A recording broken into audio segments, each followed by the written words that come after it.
is a relative newcomer to the scene, because I know I've got cavities older than this young lady. A vocalist by the name of Miss Lizzy Boyer. Welcome to KAOS. Hi, John. How's it going? Well, it goes well, and you've got an upcoming gig here. That's right, I do.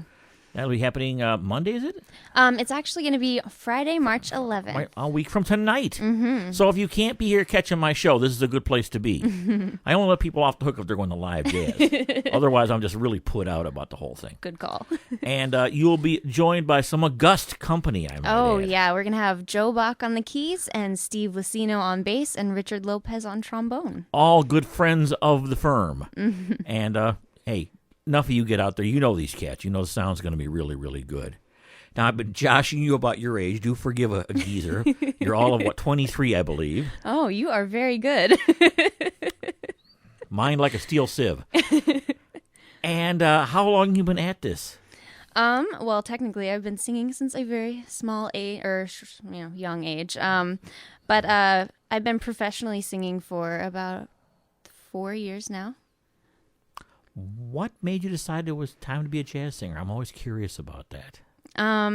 Music has always been a big thing in my family, and when I was in high school, I was in jazz band, and I was really digging it, and Duke Ellington is amazing, and any of the jazz greats from the swing era are great, so I really wanted I it. take it there was always a lot of that music in the house as well? Yeah. More often than not, it's like you grew up around it. I mean, my running joke is I was raised on classical and bebop. And bop was new then, sadly. Yeah. My uncle was just out of the service bringing it all home. So it just stuck. Yeah, it does. It gets in your blood.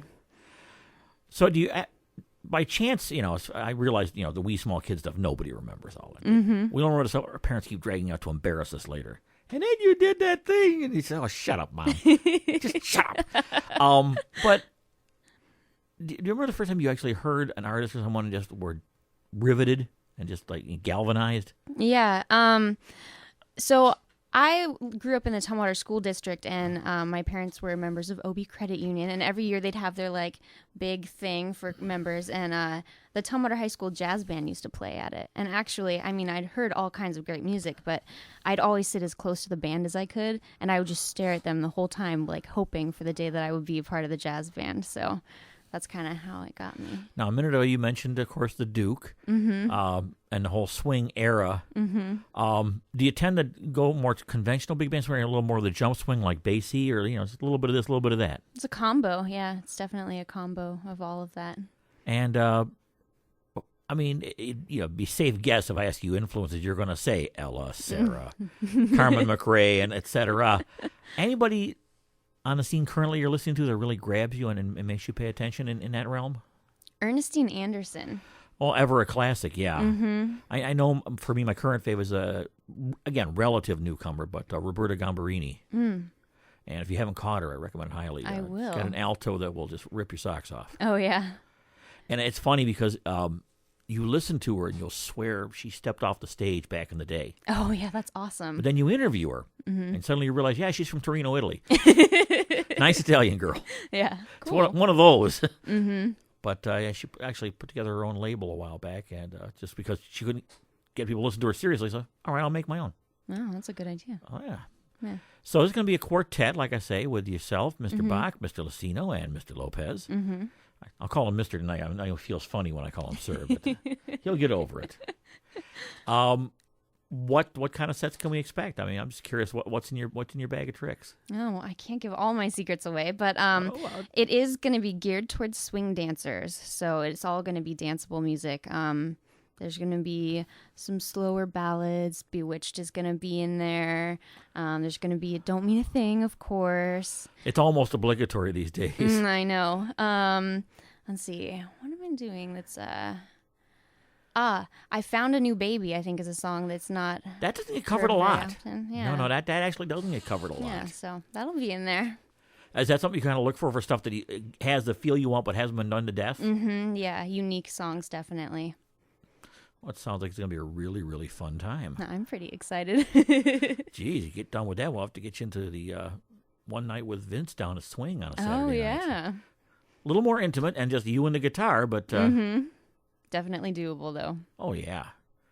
And, of course, Do you drop by Mondays over to the Royal for the regular thing there? Yeah, I've seen Greta Jane a few times. I've seen Jessica Blinn there also.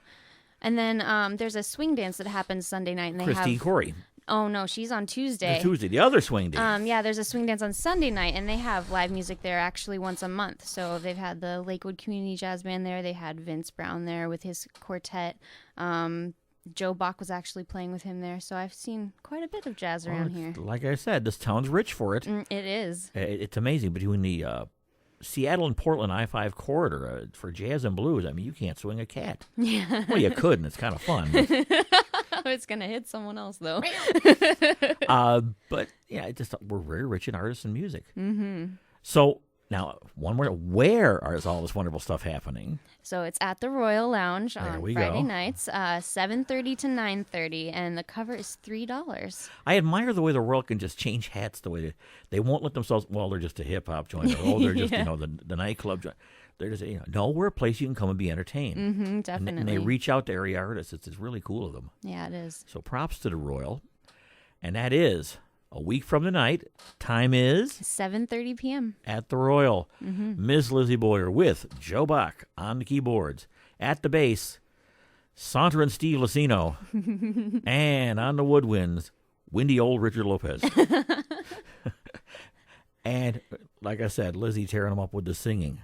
Now, next time you come in, you're gonna have to actually do something on mic because this just talking about singing and no CD and no performance. It's a little. I know. But I trust Richard implicitly. That's the only reason. Really, I'd buy insurance from Richard Lopez. That's how much I trust Richard Lopez. You should get into that, Richard. Not a lot of insurance, mind you, but I trust him. Yeah, he's got a good ear.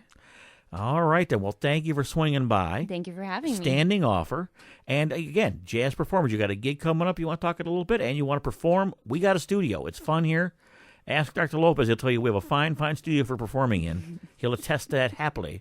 And if you caused a few weeks ago with the group in Momenti Rabati here live, it was a good sounding show. So we can do that with you too. And that's what the show is about, making jazz happen. So again, Lizzy, my thanks for stopping by tonight. Thank you. It is 6:15 here on John's Place. All righty, let's get the Mardi Gras going. Starting out with the Dirty Dozen Brass Band telling you to meet the Flintstones.